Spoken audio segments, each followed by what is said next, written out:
प्रजा थादर का बोट नई बोचिंग नई इमुंग family centre live central force मैम थादर का नतीये सहीने तुम चाब खंगे मनिंग ममंग चेलीब मैम थादर काबनेबा सूब है नोन अखोद खुद थाब है पोटो मधुसु आराम तसें अखोदी नहान की पोटुसु सरकार थारपने खने मरमदे अखोना ऑर्गेनाइजेशन अमतदा हाइब नतेबा अखोदी सरकार अचुंब पुथोपियो हाइबनिना अदु हाइरबैदमत नुंदांग ला तौबा हाइबसे मियाम प्रजाना लो खंग मंगातनेबा अदु सि तौजरिबा प्रेस मीट से अतै कैसु नते अखोई ममांग अखोना April थागी डेट 20 दा अखोइना प्रेस मीट अमखल तौजगी मरमदी अखोई इलेक्शन की मतंगदा अखोई इलेक्शन दा तौखिबा थौदोक खुदिमक्तो नुंगाइते खोते हाइदना अखोइना कंडेम तौबो ओइना अखोइना सखंगदबा नुमि हुमनिगी मनुंगदा पुथोकपियो हाइबगी अमखल प्रेस मीट तौबई मतुंग इना नुंदांगदुदा पुंग 8:30 चलकपा मतमसिदा अखोइना हाइजेबदुदी सरकार अमा पालिबनिना सरकारदुना मदुगुंबदो खतंग थिदोकपियो प्रजा से याम वारे कुकी की लान बुथेनगद्रा माइकई मरीसिगी चटपा यादबा हाइबदी लान मग याउद्रगसु चथो खोतोकपा याद्रबा लेरिबा मरक्सिदा अदुगुंबा अमसुंग थोक्सलअगदी अवाबदो ओइरे हाइदना थोउबनी अदुबु नुंदांगदुदा अखोइगी यामना नुंगाइतबा आइगी इसामकी आइ माइगी मेरागी कन्वेनर ओइना लेबनी अदुदा नोंमै राउंड अहुम ख कापसलमनी अदुबु नुमितुदा अखोइना एफआईआर थांगतना खोतना इम्फाल थानादा अखोइसे रिपोर्ट तौदना खोतना होनाबनी अदुबु ngasi bauta potse moise puthokpa ngamdre puthokpa ngamdriba maramse karigino sengna habada khoigi state force gi mathongna se kyam na solaba jano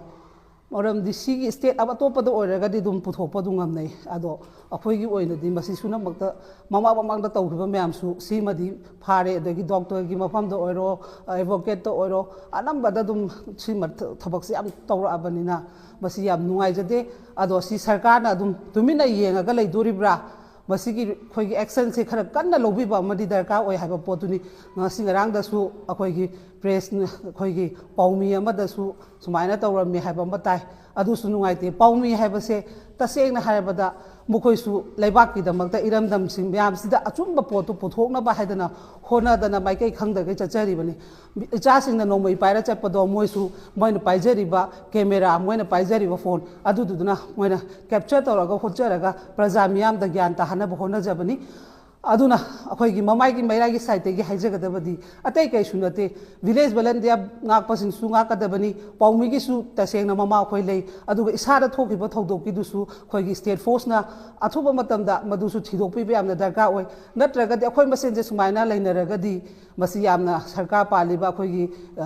Kuldeep अखोइगी adviser ओइना लैबा अदुबा मियोय म्यामसु लैना सुमाइना थोन बसे याम नुवाइते अदुना मसि मतुंग मनाव तौदना बा हाइदना ngasi प्रेस मिसे कौबनी करम्बा मतमदा करम्बा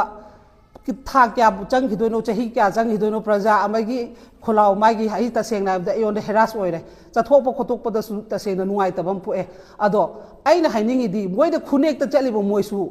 खंदबियो खरदी मरमदी अखोइना ngasi थोकेबजे इसागी लरनागी सीमगिनी सीमगे मोइना तौरिबो पोतो मोइ चुम्ब्रा लाम्ब्रा हाइबदो मोइ खल्लोबा मियोबेगी लैबनेबा खोइगी हुरामगी तरानी मपुगी नोंमा हाइबदो मोइसु खुदोंग थिबा सोइदना नंगकनेबा मदुसु अखोइ नुंगाइते मोइ तौरिबो मोइदुसु अखोइ इचागुम्बा गातने अदो अदुगुम्बा ngahaki wakhal ngahaki mina haibada thembada moi themda chatkadaba matam nate aduna masi sum thongnaragadi akhoi masen gi marakta yamna nungaina daba concrete amo oira ani haidana ngasi ai laiba ai famda la koro any atopa mafamda bom thama me adu no mai kapsalame aduregi laaga threat tawrame madugumba do tasegna to honingde लो हाइबा म लई हारि दुदी लो लईरी हारि अदु section अदो Moina नुआइतबा लईबदो फजना मोइ आदा दरगास अखोइ सु दुगाइरे अखोइ दुम पुलिस ते एफआईआर तौरिसिनी अमाइन तौरगा दुम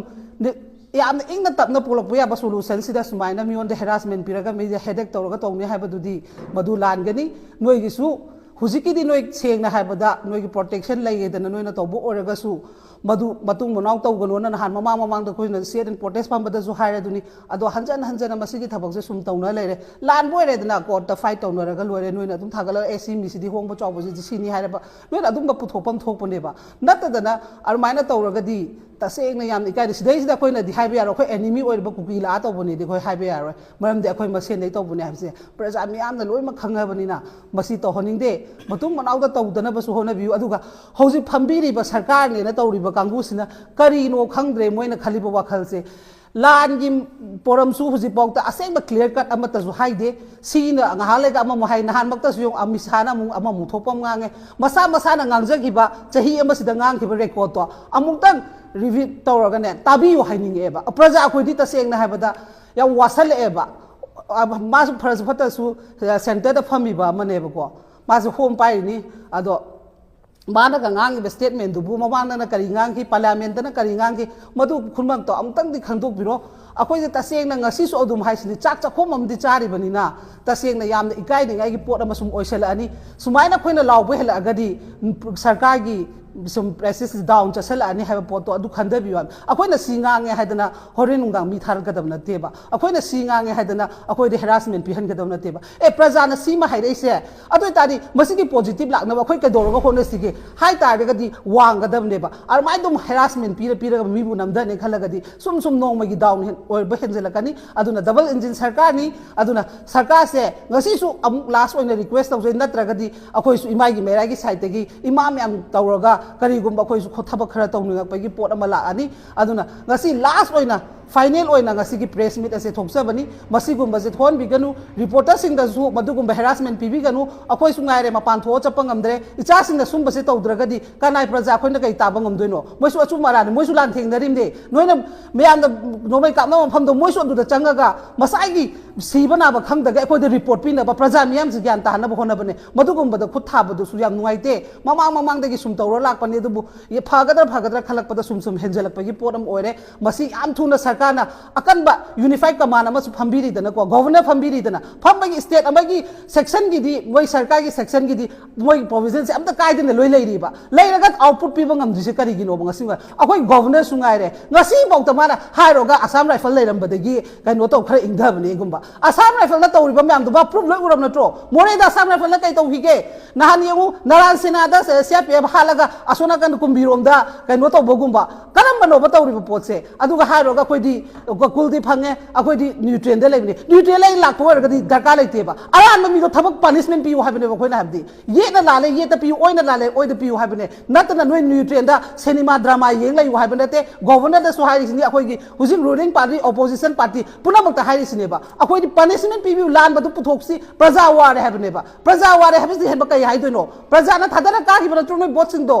noi botching do noi gi mung family na center de gi laiba central force me amura thadara ka gi bana tiye seis da ne tumba cha ba khang de gi maning mamang cheli ba myam sida thadara ka ne ba adu ga sumba hai re hai da su noi na khoi da khut tha ba hai po do madu su aram boin ka se na khoi di na han gi po tu su sarkar na tharak pani khane moram de khoi na organization amata da hai gi bana te ba khoi di sarkar da achum pu thok piyo hai bani na adu hai re da mutanung dang la ta ba se miyam praja na lo khang manga ta ne ba adu gi play game se toksi praja ga khoi ga play game sum sa na lai ra ga di